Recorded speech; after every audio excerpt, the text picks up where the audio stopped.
Would you say that this is just a Zoom meeting of Literally a book? because of those parts? Is that I why think they so. say it? Lift shows up. Just pops out of the rocks like, man, I hate that guy. Yeah. I don't think he's talented enough as an actor. Ouch. I know, to play Dalinar. It hurts. That has it to hurts be to hear. It has to be a very good character.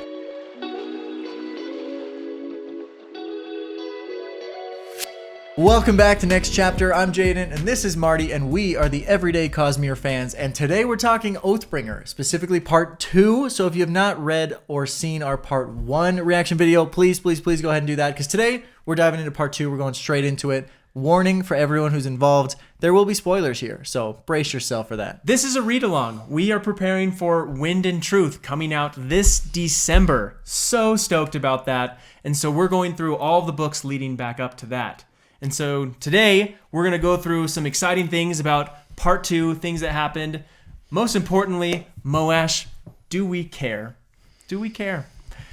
There are other exciting things we'll go through. Dalinar has some updates. You get some cool lift scenes, and Yasna's back. So we'll go through all of those fun things and then wrap it up with the top 5 moments from Part 2. We're back to our top 5 lists, and I'm excited. There'll be some good ones today. Don't miss that at the end. If you want to skip right to that, I'll be a little bit sad, but you're welcome to. That's going to be probably pretty exciting. We want to hear your input, and we want you to know that you're wrong if you disagree with us. So. They probably won't. I'm pretty sure everyone's going to think the exact same thing as us. That's how it always works. They always comment, and they're just like, yes, you nailed it. That's right. Every single person. Nobody disagrees with us. Yeah, we're that's always pretty right. much. Yeah, they totally agreed with our Dalinar comparisons there. I know, right? Everybody knew that I was right, that it was Attila the Hun, that he was just like.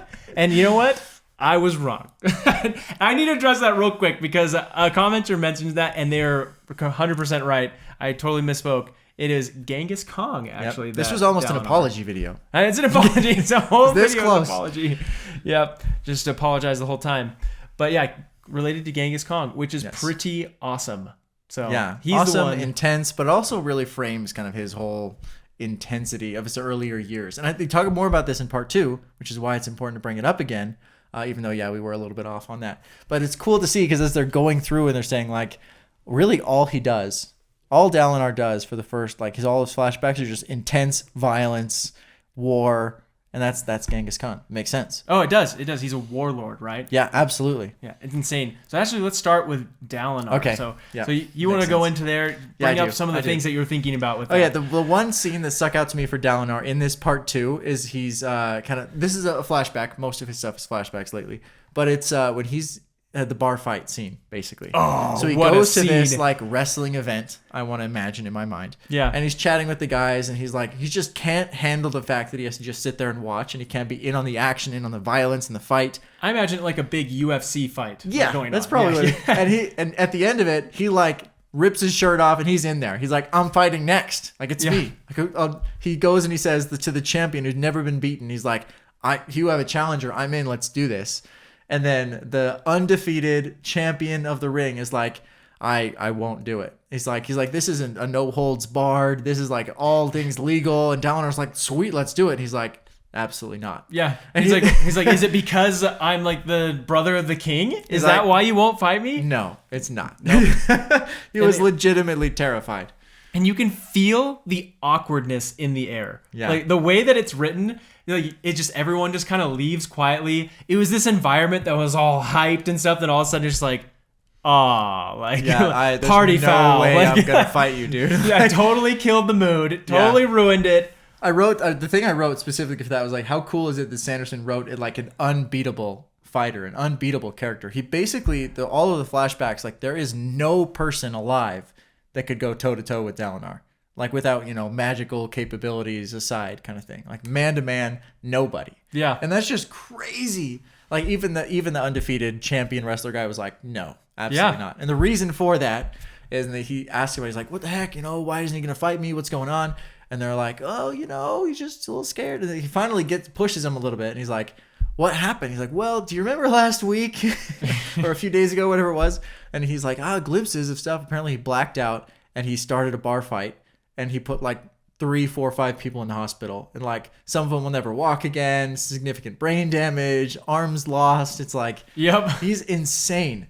Yep. And so, he was basically at this point, you kind of see that he's using violence as just his whole essence. His whole character is just violence. Yeah, he's a monster. He's consumed by it. Yeah. Yeah, and they make a huge point of this, that he is just like he's an animal. Like, yeah. He's a beast. He's a beast, and he just does all these things. And but like I said, it's like I just love that scene for so many reasons. Like the awkwardness is palpable. You know exactly why it's so awkward, because everybody knows that he's just crazy in fighting. Yeah. Like, you just don't want to touch him. No one is going to fight this guy. Yeah. And it's crazy how much that changes, because you almost get that whole sense of him from book 1 of the Stormlight Archive. You're like, oh, he's this leader. He's trying to do good. He like the codes, all these different things to make a good leader, studying Way of Kings, the book. And then you go back to his past and you're like, oh my goodness, this guy's insane. Oh yeah. Well, it comes back to me, this question. So I brought this up in another YouTube video. Okay. It's like, do you think that the Guardians of the Galaxy character, Drax would make a good Dalinar if he would be an actor? The actor would make a good Dalinar. Not anymore. Not anymore? Have you seen him recently? No. He lost like 80 pounds. He did? I'm showing you a picture. No way. His name's Dave Bautista. Okay. Well. No, I got to see this. Yeah. I'll look at it, but bring it back for a second. Okay. If he put the weight back on and got the strength back on, would you be okay with him acting for Dalinar? Yes, I would. You would? Yeah. Do you like him as an actor? I mean, he's not a fantastic actor. As Drax, he's pretty good. This is the problem. I get Jaden. You can't pick the single most important character in the Stormlight Archive and say he would make a good Dalinar. And because I don't know, his vibe kind of gives it, because he's huge. But absolutely insane. Is that not crazy? That is crazy. What part is he playing? I don't know, dude. I'm probably just off steroids, to be honest. Who knows? Wow, dude. I That's know. what he's known for in his roles, is to be big and huge. I think that'd be like if The Rock Johnson lost 200 pounds. We're diving into some conjecture, which I'm fine with. But I think it's because he wants to take on roles that aren't just big, burly, masculine roles. I've heard that he wants to take on roles where he wants to prove that he can act. And hey, you heard that too, and you didn't know that he lost 80 pounds? Well, I didn't know that part of it. This was a while back, when I heard this. Because I can understand how someone gets cast into a role and they're like, you can't break out of it. Yeah. Anyway, there are some people that have done a really good job of being well-rounded, and some people that just haven't. Yeah. Well, for me, I have not yet seen any proof that he's a good actor. I think he's hilarious. What's he in as Drax in Guardians of the Galaxy, and I think I've seen, what was the other movie that I've seen him in? Either way though, I don't think he's talented enough as an actor. Ouch. I know, to play Dalinar. It hurts. That has it to hurts to hear. It has to be a very good character. And if he comes off as too much bronze and no brains, then it doesn't work. Dalinar is a very, very complicated character, especially at the time we're getting him for these scenes. You're right. I don't know. It just kills me. I feel like that could kill the movie, and no one would take it seriously as you need to take Dalinar. You might be right. He's in really nothing except for. Oh, he was in Dune. He felt the same way in Dune. I mean, we know that from Dune. We even talked about that in our Dune episode. He plays the same character Drax does. Just the big I'm throwing. But you were saying just rage. He's trying to get away from that. Sounds like it. That's a massive transformation for having just done Dune. Dude, that's a huge transformation. Oh my gosh. It's kind of a big deal. Yeah, it's a big deal in the space. In the space that I'm really just dialed into. Entertainment. Yeah. No, I thought you were going to say magazine. Working out. Nope. No. I look like his after picture, but yeah. I do think it's interesting to see and think about. I'm trying to figure out who would be the best actor, because you're right, he doesn't have that element of it. I'm not saying he's not a bad actor. Marty said that, not me. For the record. Who's the guy that... If he gains all that muscle back, I am not going to be on his bad side. Oh my gosh. Who's the guy who plays Gurney Halleck? It's not Gurney. Oh man, it's I can tell you. Look, I have my computer today. Do you have Dune right there? I mean, I could. Watch this. It's the guy who plays in the show C. He plays Aquaman. He plays... Jason Momoa? Yes, Jason Momoa. No. Do you think he'd make a good Dalinar? No. Why? We're taking over this whole episode. Now we're casting Dalinar. There's no way. Why not? He's a better actor. No, he's too like gruffly and like the forced humor. No, He did great in Dune. You didn't think he did great in Dune? Okay, he did great in Dune, but that doesn't mean he would be a great Dalinar. But it proves that he can play a serious character that could probably pull it off. He was more serious, but I don't think he has it. Sorry, I'm gonna say no. Well, I think he's better than Drax. So he's better than Dave Drax. Bautista. That's true. Oh, I really, you know what? What is that character's name? I'm so embarrassed. I love Dune. I've got the book right there, but I've read it twice. Scroll down and read the character list. Yeah, I kind of wanted to come into my mind though. It could take too long. Okay, Duncan, Idaho. We would have got it. We would have got it. I know. It's funny. Whenever I hear his last name, I think about potatoes. That's what you're supposed to think. Duncan, Idaho potatoes. It's a brand, yeah. But it's a brand, a good brand. I'm curious for the comment section. This, I think, is a perfect one for the comment section, and I want almost like a vote who everyone thinks would be the best actor to play Dalinar. Because, I mean, you never know what's going to happen in the next 6 to 9 to 12 months with Sanderson. But you never know. He may need to know from this video who should play Dalinar. So I know. The only reason why I bring up Dave Bautista is because Sanderson himself mentioned, like, I potentially want that guy to be Dalinar. Not anymore. And I'm like, no, please. like I don't know. You just can't ruin it. You have to have perfect actor selection. And I think it's just as important as having good story. Yeah, and the transformation Dalinar goes through. It's almost interesting because that means in a book, because you're using people's imaginations, right? You're not relying on an on-screen actor who already has kind of a past. Not in a bad way, but like they just have kind of a character typecast for them. Yep. It just allows you to create these characters that are so dynamic. So someone like a Dalinar could exist on this like warlord intensity, and then, you know, one book later be, you know, a good, honest, moral leader trying to unite the country. And in your mind, that works. You can build that person for yourself in your own imagination. And my version of him might look completely different than yours. I know there's been some like fan art and stuff and other things, but I haven't really paid much attention to that. Point being, books are much of a more accepting of wide dynamic characters than movies are. Yep. That makes sense to me. Because you're saying just because of the history of who they played and stuff like that. Yeah, I think it limits you to like the people that. Well, there are some about characters. Hollywood A-list. You only have so many people to choose from. Like you can't cast Zendaya as Dalinar. Like you only have. Do you think she would make a good? No. Yasna? I'm not a huge fan of her as an actor anyway. So. Really? I think she's kind of annoying. I think she's fine. I'm allowed to have comment. Sometimes I feel bad. Like I'm talking to you about as an actress. I'm not saying I'm sure she's a normal person. Yeah. The acting to me is annoying. Yeah. No, that makes sense. Yeah, I don't know. For some reason, she could potentially play a Yasna in my mind. Maybe. A Yasna, one of the most important characters? Well, okay. I don't know. I thought she did great in Dune. She probably said 12 words in Dune. She did not. She was a main character in Dune. Yeah, and she still did not say very much. Well, are you thinking Dune Part 1? She said like combined. Nothing in Part 1. Okay. If you combine it, maybe. Like, all she does in Part 1 is do this. Yeah, just in the wind in the dreams.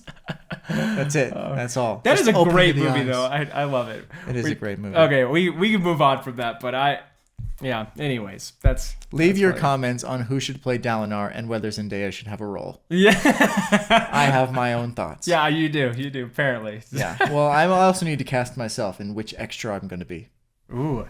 Yeah. So. I don't even mind being a dead guy. I'd be multiple dead guys. I could just do the Harietium battle. Ooh. Just be in there, you know? Get a little bit of intensity. Yeah. Would you be like grabbing one of the swords and be the one staring at it while someone slices you down? No, I'd be the one sweeping it around and just randomly. Just like a helicopter with that thing. Just like, oh! That's exactly how I envision it in my mind. I'm like, you grab two swords, you just spin around. It's like Star Wars. It's the same thing. Yeah, it's exactly the same. You know what? It's very similar. A similar idea there. That's what I would do. And that would be a great extra part for me. Get a little bit of intensity, get a big moment. Love it. And then you're like, that's it. I only have to be on set for one day. Love it. Okay, so let's jump back into this. So we've got Dalinar. He's got the visions, and he's realized that he can pull people into visions. Yes. And the next thing that he does is he's starting to pull in Queen Fen into the visions and has those discussions. He brings in Navani and Yasna, and then eventually what's his name? Oh man, I never. It's the young ruler. I never remember his name ever. I know it's. Yeah, when I can guess. It's not that easy to remember. It's Yonagin of Azir. Okay. Yeah. Anyways. Yonagin. Yeah. So, anyways, he brings all these people in. What did you think about those parts in the book? Dry. Dry? To me, it's pretty dry. Okay, so would you say that there's been some critiques of Oathbringer, and they say that Oathbringer is just big one Zoom meeting? Would you say that this is just a Zoom meeting of literally a book? Because of those parts? Is that why they so. say it? This happens the first part he's writing like all the stuff with the he's writing back and forth. Back and forth with the span reads. Reads, yes. With the span reads, and then he's like going through the dreams and things like that. Okay. I won't comment on later in the book because I don't want to spoil anything, but no comment. So far, would you agree with that? I would say critique? So far I can understand there's a little bit more like politics in this part. I do think that they have a fair amount of like flashing back to like the violent intensity. So maybe that's how Sanderson's trying to balance it. He's like flashbacks, insane, violent, crazy, tons of death and excitement. And then over here, it's like interesting. A lot more of the political. We're sitting in Urithiru. How do we get people here? How do we unite? Like what's going on? Because you almost don't see a whole lot of. It's got to be the 3 or 4 times this happened in this part alone, where it's like the Everstorm passed and they sheltered in place, and that's it, and they move on. Whereas like the Everstorm coming the first time was like a 3-chapter event. Yeah. So it's crazy to see that they've kind of moved past the new storms. Like they don't really talk about it at all anymore. Yeah. They just talk about all the conversations, all the politics, and all the flashbacks. But the storms are kind of on pause. You're getting that a little bit with Kaladin, and you're getting that with the flashes to MOASH. Ever so slightly. And Venli and stuff like that. It talks so much more about like the conversations they have versus how they're reacting to the storms. True. So I can understand the critique. I think it's important, though, because there are a lot of interesting things. I will say I'm very surprised that you have that this critique that you think that this part is boring. Because you have told me at one point you said that Oathbringer was your favorite book. It is. We haven't gotten but there it was yet. Because of the politics, I thought, right? It is because of the politics, but there are specific parts of it that I like more, and the visions themselves aren't all that exciting because they're like a lot of the retelling of the same story without even having a conversation. You know what I mean? Like a lot of it was, how does Fen react, and what does he do, and how does he get there, and that's like a significant chunk of the story before he even talks to her. And then he talks to her, and then they finish out the vision, and you're like, okay, I've already seen this vision. I probably have to wait a little bit to find out what you mean by what you love. You will have to wait just a little bit more. Because for me, when I had heard that from you, I'm like, okay, I've got to buckle down and enjoy these scenes a little bit more, because clearly Jaden sees something that I don't. So it's not so much these vision scenes per se. But I did enjoy them more. And actually, I do love the whole part where he comes into the vision and Fenn's just all like, where was this Dalinar the whole time? Like, I missed this. This is the stuff that I wanted. I wanted that, like, the intensity, the person that I'm expecting. And we're hearing all this stuff, and, like, this is just weird. Like, weird coming from a warlord that he's being so, political about it. I don't think she wanted it, per se. I just think she could not trust him. Well, that's what I'm saying. She couldn't trust him. He was honest. Yeah. But I still don't think she likes him. Oh, yeah. But I thought she was more just saying, like, in the writing, she couldn't trust him. Like, there's no way I was going to trust you. Because he's acting so different over the span reads. Yeah. Because of, like, the warlord that you heard of, like, from, like, the 30, 20 years earlier, the Blackthorn, would never be like that. And they're like... He'd be like, come or I'm coming into your city. And what did he basically say? Like, I thought politics was supposed to be like this. Like, I just think he's very frustrated by politics. Yeah. It's understandable. And that's why he was acting that way. And so, anyways, I thought that was a cool scene. But I did like the scene where Yonagin comes in with Dalinar and he's having those conversations, and basically he admits, like, I'm just a kid and I don't think I'm really in charge. I have no power here. Like, I didn't do anything. It was Lift the whole time that did all this, that saved me and made me like the person who I am. And then for some reason Lift is popping up in these visions as well, and I love the reaction of the Stormfather to it. He's like, what the? Like, who is that? Who is this? How'd you get in here? Like, it feels like she invaded his privacy or something. Yeah. And it's like, Well, I think he's used to having full control over everything. Like he's the storm. Like he comes through and like just ravages the countryside, and now he's like, wait, there's this small child that just does whatever she wants. I love that. It's pretty cool. He just like is offended. Like, man, it's just so funny. The way it ends, I think, is the best. Like the way the part ends with Lift is probably one of my favorite parts of this part. Yes, and we have to get there. Like before we get there, I want to. We will get there, and you'll have to just wait maybe a few minutes. Get there because it's good.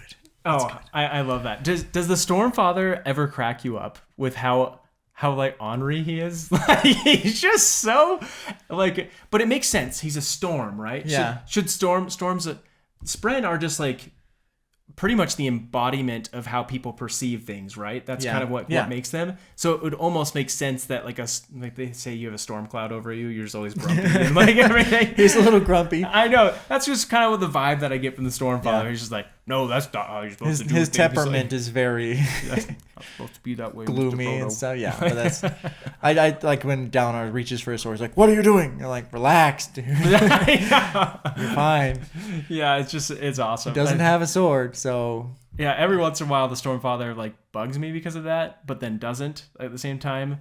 But it's fun to see that interaction between the Stormfather and Dalinar. Just saying, Dalinar's like, "Well, why don't you just do it?" Stormfather's like, because I'm a freaking storm. Like I can't just do whatever you want. There would be no storm. Actually, is it Kaladin that asks for to fly back to the tower? No, he asks him to divert the wind a little bit. Remember? Oh, to divert him. Yes. Yeah, he's like, can't you just divert the wind a little bit to miss these people that are clearly unprepared? They're like all corralled in this area. He's like, they're all gonna die, and he's like, I can't do it. Yeah, he's like, I can't do it. He's like, should I have saved everyone? Like, how many people have died in my storms? He's like, if I cease to do this, like, I'm not a storm. Like that's what I am. But maybe to pull ourselves out of this conversation for 1 second, just to take a moment and appreciate how good the voice acting is for the Stormfather. Oh, yeah. Dude. It's good. It's so really good. Wow. Shout out to our dude, Michael Kramer. I don't even think about it while I'm reading the book, but now I'm like, as we do this more analysis, I'm like, man, that's really good. And then when you get to Odium's voice, we'll get to Odium soon, but he nails and it's different, but gods. It's still so intense. Yes. So the gods of the Cosmere, he just great. makes them so great. So deep. So, Dalinar, like Dalinar, and just like the like that like almost it's a lot faster at 2.5x. Yeah. But it's just those comments that he makes that are just so like you're so insignificant, almost making fun of you, but also saying it so powerfully at the same time. Yeah. It's just so well done. Yeah, it's a great job. Absolutely love that. And it's cool that you don't stop to think about the voice acting because it's so good. It doesn't take you away from the intensity of like the conversation between Dalinar and the Stormfather because you're like, yeah, it makes sense. I can hear it. And you're not like, oh, that was weird. Yeah. Some people are that way. Where you're like, that didn't work. I don't like that. Yeah. And you like, we have had to do this before where you're like almost shifting the voice in your mind. You're like, oh, let's change that. Yeah, different person. Yeah. But I like it's one of those things. Audiobooks are tricky that way. They are. They'll get you. So do we want to go into to Odium yet, or we want to save that? We should probably save it because we do need to talk about some other people. It's a good way to wrap things up. Yes, Odium. And you asked me before the podcast, and we paused so that we could discuss this here and now, this moment of MOASH's story. Yes, MOASH. So I had this conversation with Jaden just before the podcast, and I'm like, so he said that he doesn't like the parts with the Parshman in it. I'm really. Like, really? Like, there's some good parts, and like, I get the Venli parts. For some reason, those just play off slow for me. They're usually just in the interludes right now. But he's like, the Parshman parts. I'm like, you don't like the MOASH parts? Like, I actually think the MOASH parts are pretty interesting. And so he responded to me and said that I said at this point, and speaking specifically to this point in time, I don't care that much. The reason I say the answer is Jaden doesn't care. Yeah, that's going to be the title of the video. Jaden doesn't care. Jaden doesn't care. But we'll have to make it that one. But I think that his story as the anti-Kaladin, as everyone says, that's why it's so good. It works. It makes sense. I get it. As everyone says, we've been saying all of our like videos leading up to this, like it's perfect parallels. The parallels are excellent. The comparison, excellent. The juxtaposition, so great. I love it. I'm love saying it. The parts specifically, I'm rereading them now, I just don't feel as much of a connection to it other than recognizing the parallel. Really? Like that scene itself, like, is cool where he's like, I just don't care about anybody but me, yada yada, and then he sees people like the basically the bridge crew parshmen. Yes. He's like, no, I'm gonna save them. And you're like, oh, he has those same feelings of like wanting to save and protect, but he goes against them all the time. Just not digging it. And it's not connecting as much as it might have the first time. Why is that? I do think there are definitely parts to MOASH that I do care about, but in part 2, I just was not getting it. For me, I loved it. So when I why. read this part of the book, this is the part that gets me excited and starts seeing the opportunity for a redemption arc for MOASH. And as many people have said that they would like to see. Yes. And some have said that they do not want to see it too. It's a very hot topic right now. Yeah, the drama. Goodness. I know we won't get into it because that's more later and spoiler stuff. Don't want to get into how far later. But anyways, just so if you haven't read the book, I'm not spoiling it for you. But anyways, MOASH, I just like the opportunity for him. Like, oh great, he's starting to do the Kaladin thing. He's like, we're gonna start training with the spear. And we're going to make sure that we live through this. And I'm going to take care of you guys and all these things. You can see him taking the Kaladin role. And for me, I'm like, it's so exciting. But then you start seeing little pieces of him that is not taking the Kaladin path. Where he's like, you know what? I'm still angry. And I'm still upset with the king. I'm losing all the names today. Elhokar. Yeah. I don't know why I'm losing the names. But yeah. But Elhokar, it's camera brain, I'm telling you. That's what it is, unless that's not even the right name. I think it is. I know. But anyways, I think it's fascinating. I love that. I think it's something that makes the story more interesting to see the path that Kaladin could have taken. What Kaladin could have become. Yeah, if he had held on to more of his anger. Because he had the same situation happen to him, basically, where like a bad ruler sent his family member to die, basically. Yeah. It's like the same situation, same origin story, you could say. Yep. And one of them was broken by it, the other one wasn't. We also don't hear as much about MOASH's like upbringing, I feel like. Whereas Kaladin was brought up by Lirin. And he gets to see a lot of that and experience a lot of like the intensity of Lirin. And I have mentioned this. I think Lirin's got an interesting part in the future of the series. I don't know that, but I think it would be cool. That would be super interesting. But I do, yeah, so that's one element of it. The other elements, like you mentioned, the little tweaks, like little things where you're like, oh, he's still so angry. He harbors so much anger, and that's why he kind of has a lot of this, negative connotation of life, maybe you could say. I think Kaladin has a very similar, like these pinpricks, but his is like self-centered and like the anti-narcissism. He doesn't really like himself. Yeah. In so many instances, and I think that happens and comes out where he's angry at himself and MOASH is angry at the world. Yeah, interesting thoughts. But these parts definitely don't make me as excited about them. Because maybe it's the Parshmen who are making me less excited about this. Because those parts are the most where I was like, okay, we can move on. Really? I think it's fascinating. I love them trying to figure out society and just trying to understand their...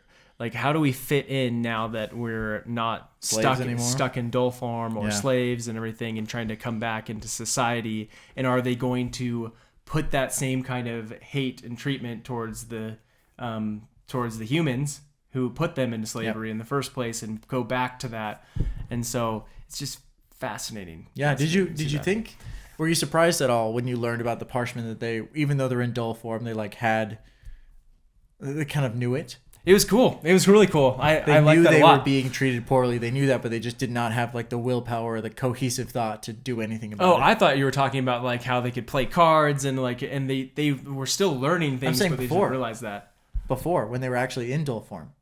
Repeat the question for me. So, at least the way I read it, that when they were in Dolform, they still recognized that they were being mistreated. Yes. But there's nothing they could do about it. Oh, yeah. They just did not have like the ability to really think through. Which is awful. Can you imagine being stuck like that? Like that would be just not crazy. Making connections to things, like not being able to do anything about your situation. You're just... Yeah.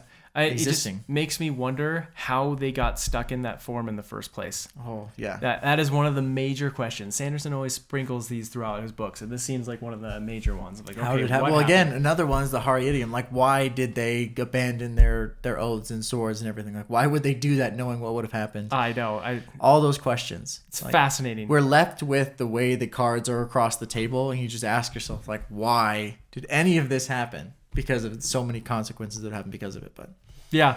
we don't know. Oh, it's crazy. Lots to read still. I There's know. a book and a half left. Oh, did you catch that it sounds like Yasna knows the reason why they gave up their oaths? Yes, but no one else is ready for it. Nobody else is ready? Because her spren told her Her that. spren told her. Yeah. But then she's like, should we tell him? And he's like, no, nobody can take it but you because you're basically a spren. yeah. She's just got like a different personality. But does that make you think all the spren know? I don't know. I don't say no. I keep going back and forth on this because I don't recognize what society looks like for the spren. Syl doesn't know. But she might know. She might, but I don't know. She doesn't know what she knows. She doesn't know a lot of things. She doesn't know what she knows. It just comes back to her Stormfather does randomly. know. He said no. The Stormfather knows, and he's not saying anything. Yeah, because he's like, you'll break your oaths again. And Dalinar's like, how do you know? He's like, I just know. I'm I like, just know. He's like, you'll do it again. He's like, I'm not letting this happen again. Yeah, pretty crazy. But Yeah. they do hint that they know. Here's the thing, though. So I am curious about... Oh, I can't say that yet. Nope, you can't be curious about that yet. I know, I can't. That's Wait a spoiler. to be curious. That's a spoiler for later stuff. But anyways, we'll talk about that in later books. But So we're talking about Spren a little bit. And Yes. the question that I had that was mentioned actually multiple times. So each Radiant Order has multiple surges, they're called. Mm-hmm. That's what they call them, like powers, basically. And they're able to do two different things. And those two are shared between different orders, right? Right. The Stormfather mentions multiple times. He says, that's a surge you may learn, but it may serve you differently.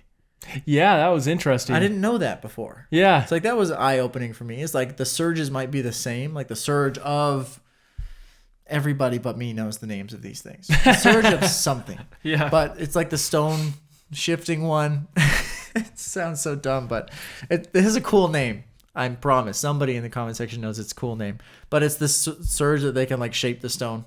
Yeah. Dalinar has that, but one, he doesn't know how to use it. And two, the Stormfather has said, don't expect it to work like it does in your visions because it works differently for you. I just don't know what the surge is called. Yeah, I Are you want to call it asking like... ChatGPT or something? No, I probably should. But I was thinking about... I wanted to call it like the stonemason, like or stone ward or something like that. But it's... Well, Stone Ward is something. Yeah. There's adhesion, gravitation, division, abrasion, progression. Are we going to guess? Illumination. Abrasion. Transformation, transportation, cohesion, and tension. Those are all the surges. So They sound interesting. cool. I could not tell you which one's which, though. I know. Well, We need to figure this stuff out. Transportation would be the one that Yasna has because she's an elf caller. Yes. Adhesion, Dalinar has that. So does Kaladin. Yep. Okay. Gravitation, also Kaladin. And the Skybreakers. Division, I can't imagine that Dalinar has that one. Abrasion. Division is the one that the Skybreakers have. Skybreakers and Dustbringers have. Division. Yep. I think you're right. And then the other one, it's got to be one of the other. Cohesion. Illumination has got to be Shallan. Yep. Progression. Don't know what that means. Don't know what that does. Transformation. Yasna. Yeah. Yasna and Shallan.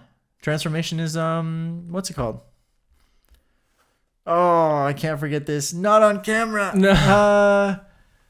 Oh, the Soulcast? Yes. Yes. Yes, thank you. I didn't forget it. I just took me a second. That's right. Yeah, there's some other ones on here, but well, the commenters will help us out. They will. And Dragon Sea will help us out. And I honestly, Sanderson hasn't even told us what everything does yet, so I'm feel a little bit safe in saying like. As everyday fans, I'm trying to decide if it's important to memorize all of those things before events like Dragon Sea. Okay. Will I miss things? Like, here's the thing: if I don't remember what happened in all of the books, will I miss things that I would have caught otherwise? Probably.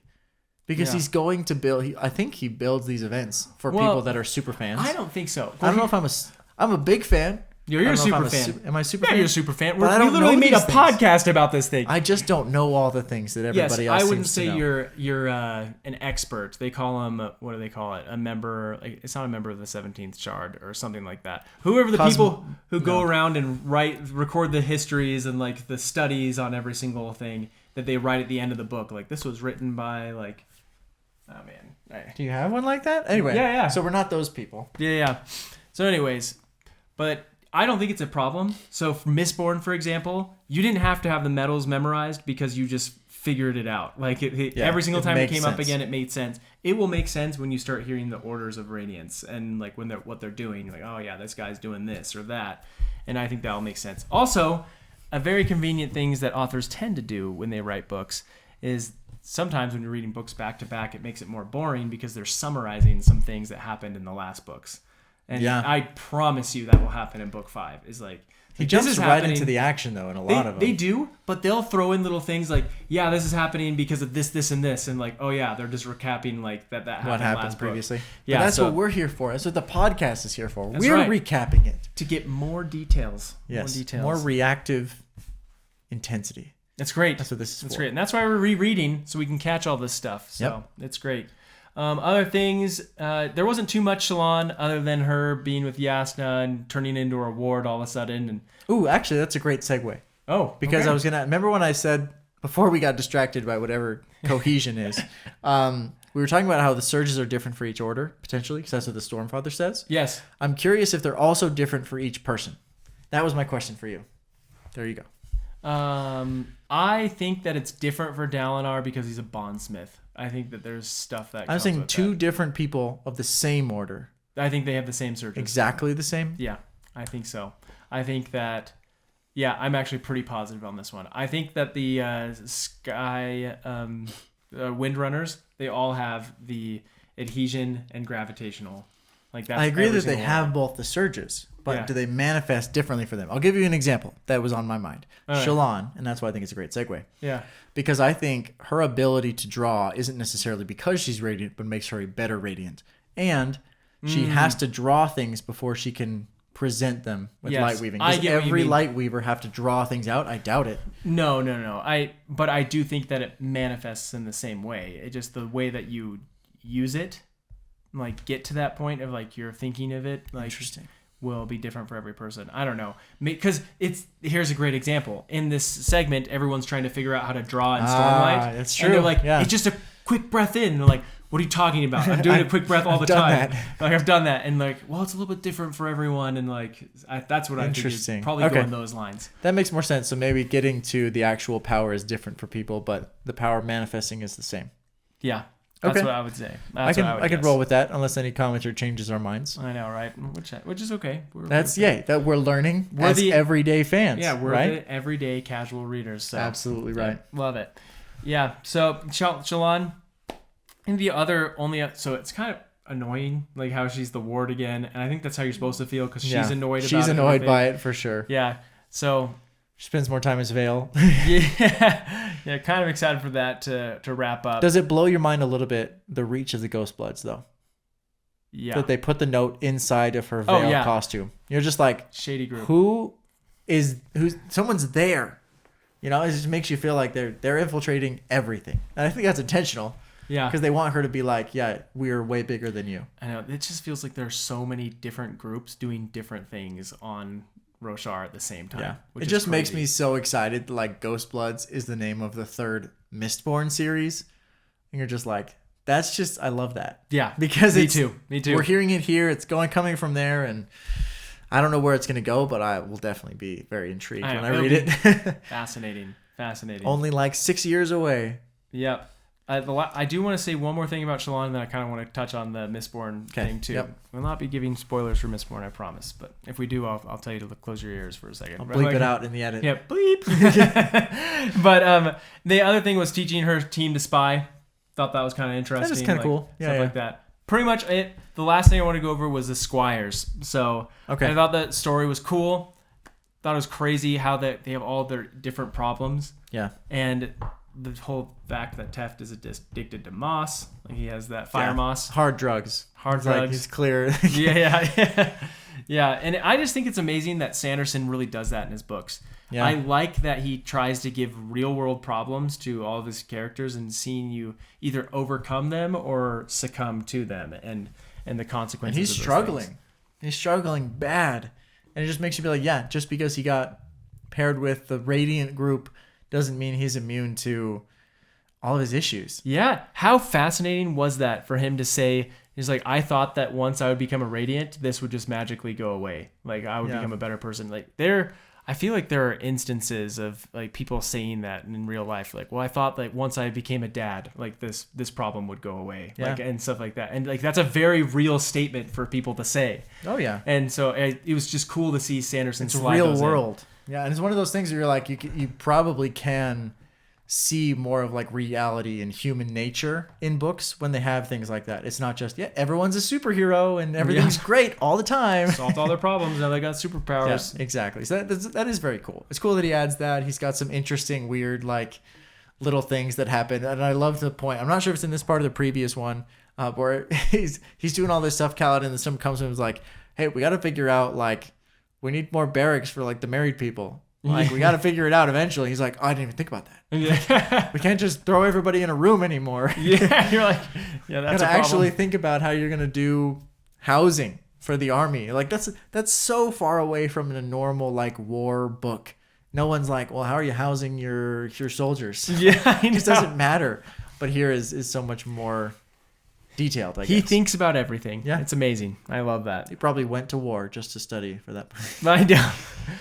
Yeah, I think it's fascinating. So Odium shows up. It's time. This is crazy. So I want to say that this scene did two things for me. Like, one, it just shows Sanderson does a great job at just showing you how unbelievably powerful a god is. Just jumps into his vision. Yeah. He's like, I can be anywhere at any time. Yep. And then Dalinar's like, well, now I've seen you. Like, I know my enemy, so I'm not afraid. He gives you like, like, oh, you really? Like, really? And then he shows him more, and he's like, holy cow. Blows his mind. Blows his mind. It's like, you have no idea the power that I have. Yeah. Just makes you feel like he's just overcomable. And actually, this is the part. So, slight Mistborn spoilers. I don't think it spoils anything literally huge. Just said, I told you I will not give a Mistborn spoiler. I said I would tell you to close your ears. Okay. I'm not bleeping this because I'm never going to be able to find this. Okay. Well, anyways, this is the part I'd always been told that skip it for like the next minute. But I'd always been told that when I read Mistborn, that Mistborn was connected to Stormlight Archive. And it's like, how are these connected? Like, I want to know how the Cosmere connects and everything. And then this is when it really clicked to me how everything is connected. And it was like, oh, we've got Odium here. We've got Ruin and Preservation in Mistborn. And then Odium even mentions, like, we've also got Cultivation and Honor. And so I'm like, wow, this is the first time it really clicked for me that, like, oh, these are gods, like, over different worlds. And they all have different passions that they're related to. And not only that, is that they're just unbelievable powerful. But the thing for me, though, is when I very first started reading the Stormlight Archive, I was almost disappointed to hear about the honor thing at the end, that there's like a god out there that's over this. I'm like, you are ripping off your own story, Mistborn. Like, when I read this, I'm like, oh, there's always like a god there that's going to be there. But now, like, I'm actually like, makes more really sense. Love that because it's purposeful, because it's all the same universe. And it took until this book for me to really buy into that and love that, because I'm not realizing, oh, there's Odium here and he's part of that system. So I don't know if you felt the same way. No, I would probably agree with you that this is likely the moment where you're like, okay, this is bigger than either of these two series. So, yeah. It's pretty cool. All connected. And spoiler scene. Yes. Okay. Boom. And we're back. I mean, it's not that big of a spoiler. It's really not much. It's hardly anything, so it's fine. It's fine. Everyone calm down. Relax. Stop disliking the video. Relax. Just kidding. They don't even show dislike counts anymore, so do whatever you want. No, nope. Don't do what you want. Ruins the algorithm. No one will watch our videos, and we'll have to stop because no one will be watching them anymore. So, be sad. Be sad. That would be sad. Very sad. We would probably never have discussions again. I know. But the best part of the Odium scene is when... Oh, hands down. Yeah. When Lift shows up. Just pops out of the rocks like, man, I hate that guy. Yeah. Well, is it funny? He's talking to him, having a serious conversation. And he's like, whoa. And he like looks around, looks behind him. He's like, what was that? And like, it's something that surprised a god. And like Dalinar's like, what happened? He's like, nothing. Nothing at all, but I have to leave. Yeah, he's like, I'm out of here. And it was Lift. Like the seemingly She's so funny, super quirky character. You can tell Sanderson really likes her. Yeah. As the way she's written. Because she just hops up there and she's like, anyway. Yeah. Glad that guy's gone. I actually really like Lift in the main series. I think she's fine in Edge Dancer. I didn't like her as much in Edge Dancer as I like her in Stormlight. Yeah, you like her in Stormlight? Yeah. Yeah, she does well in this part. And I think it's definitely a character, and I mentioned this when we listened to Edge Dancer, it's a character that can develop into one that I think I could really like. But the way it's written in Edge Dancer, I don't like as much as Stormlight. That's what I want. I want to leave it to say the foundation is there for a great character, even though I didn't love Edge Dancer. If you saw that review and you were mad at me, I know who you are. But that's where we're leaving things now. Yeah. It's crazy.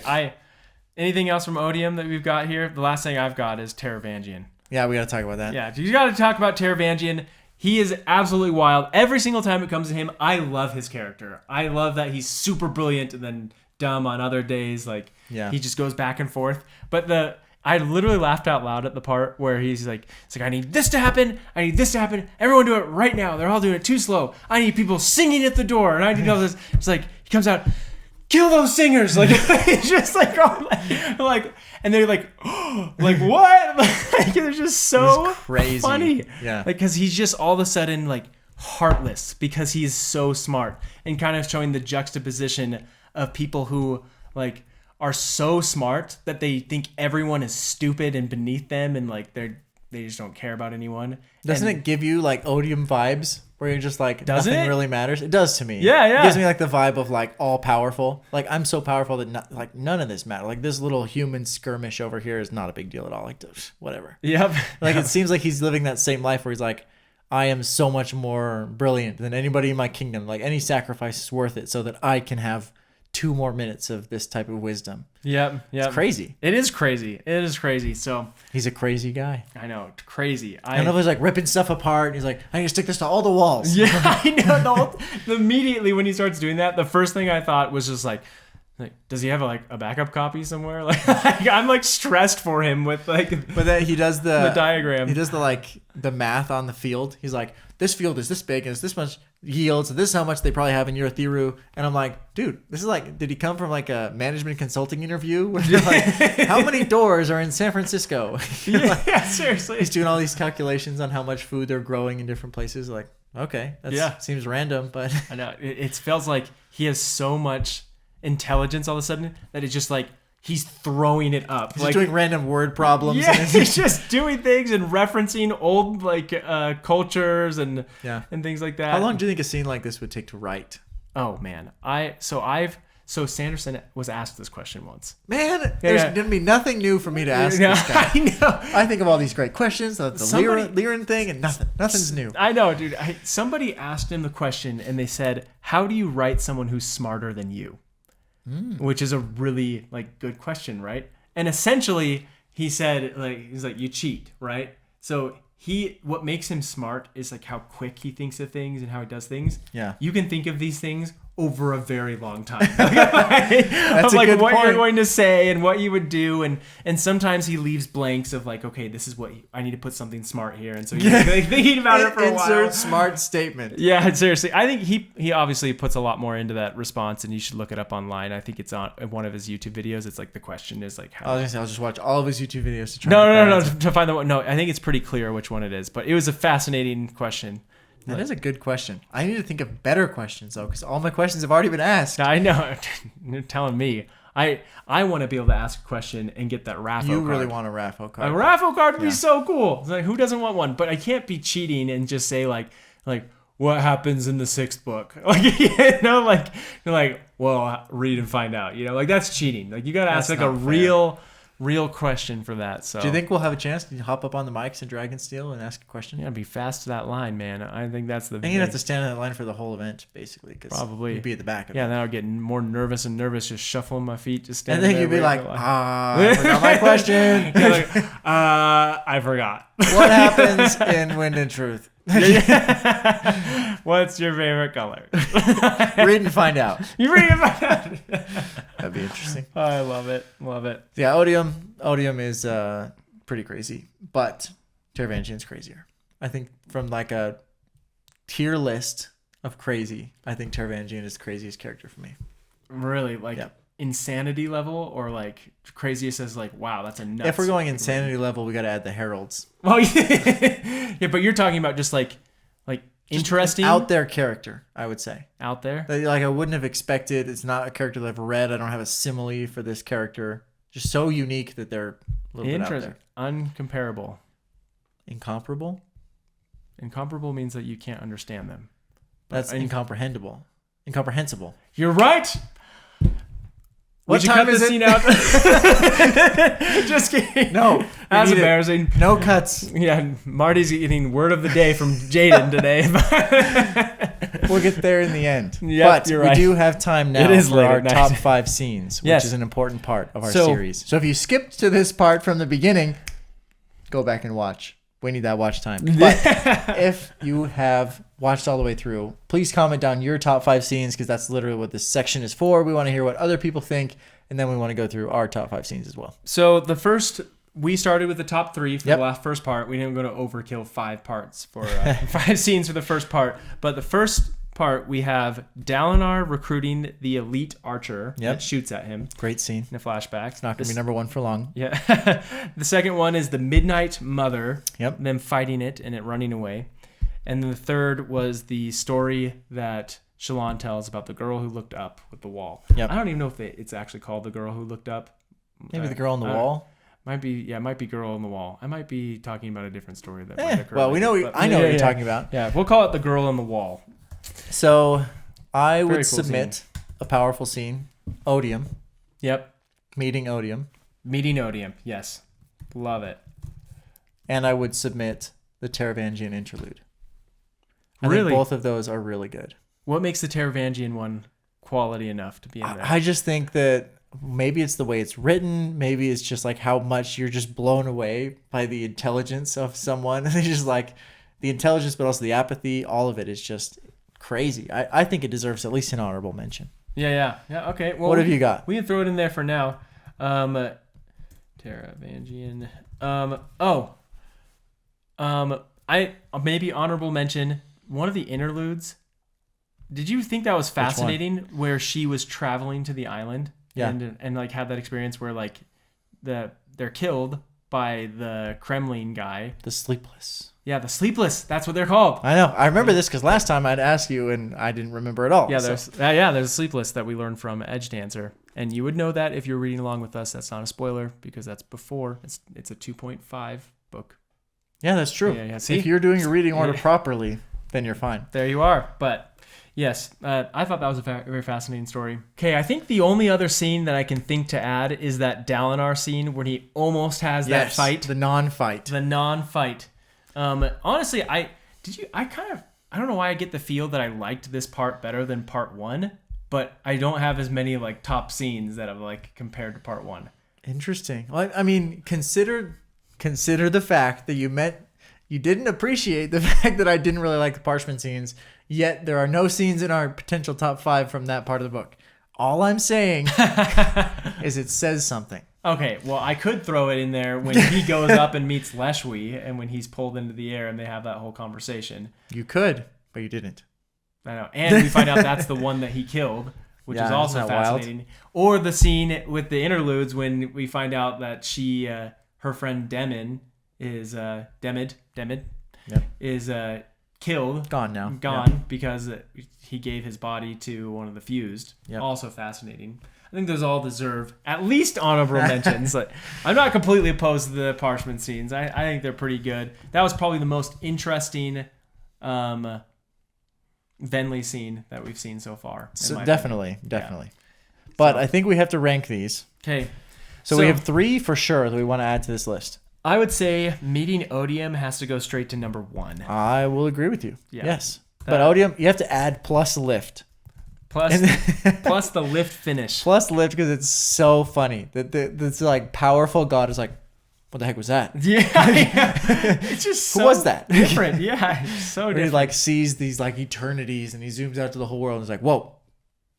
Did you see that? Yeah, I know. That moment is so funny to me. It makes me laugh every time. Yeah, it is so good, dude. It is so good. You can't not love Lift because of that. It just What was love that? What? Nothing. Never mind. Nothing. I didn't see anything. I'm leaving. Yeah. Anyways, I love that. Okay, Taravangian scene. So we've got meeting Odium as number 1, Dalinar recruiting the elite archer, Midnight Mother and the girl on the wall, and then Dalinar in the bar fight.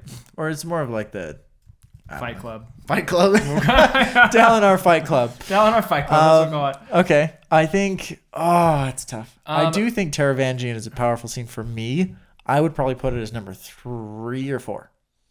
Probably after the Midnight Mother for me. Okay, so we can put it as the new 4. As the new 4. Now we've got to decide if Dalinar Fight Club is better than the girl on the wall scene as number 5, or if it goes up higher. I kind of don't think it makes the list after looking at this list. I know. I think. Can you put HM next to it so we can have it as an honorable mention? Yeah, sure. It's cool. Yeah. I almost wonder if it's going to be upstaged by another Dalinar moment, where sometimes we'll have these like, oh, I love that because it's so character defining, but then there will be a more character defining moment later. I think that happened with Kaladin and totally Way of happened with Kings Kaladin and Shallan and as well. Curse of Radiance. So that's one of those things where it sits there as an honorable mention until we find something that's even more character defining. I like it. So we've got our top 5 moments through the part 2, Yep. which would be number 1 when we first meet Odium. And Lift. And Lift with the finish. It's wonderful. Then we've got number 2 with Dalinar recruiting the elite archer. Yep. Number 3 is the fight with the Midnight Mother. Okay. Number 4 is Taravangian and his brilliant day. Yes. And his very, very bad, no good. Just kidding. Evil, very but bad also day. Brilliant. No, just kidding. I don't know if I've been reading children's books too much recently with my kids. I love it. Yeah. And the girl and the wall. I just love the storytelling in that one. It is so good. It's beautifully told. Yeah.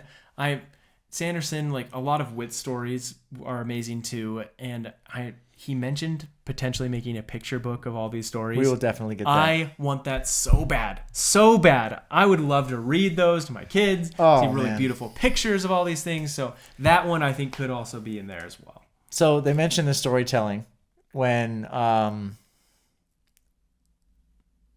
Zigzal is talking to Kaladin and he's trying to explain something to him about how you have to like be different with different people. And he tells him like some random story about a horse. And Kaladin's like, what the heck did that mean? And he's like, well, whenever my master was confused, he would tell a story and everything would be better. And Kaladin's like, I have no idea what you're talking about. Does it not kill you the whole time that Kaladin hasn't picked up on like who his master is? Yeah. Because Hoyd has told Kaladin, or Wit has told Kaladin, you've met him before, or like my. Yeah, Kaladin knows him. Trainee. But Zigzal mentions him as Hoyd, I think. Yeah. In this part. But Hoyd, in his first meeting with Kaladin, straight up told him that he knew Zigzal. Yeah. Yeah, as a world singer. And I think, did he even mention the flute, like at some point too? I don't know. The whole time. I don't think, does Zigzal mention it? No, but Wit definitely brings it up. He's like, I can't believe you lost that.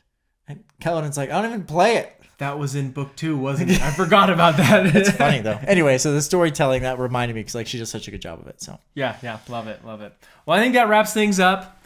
We are continuing to read, preparing for Wind and Truth, catching the next ones where we're reading part 3. I think we're going to do 4 parts for this. Yep. We typically do that.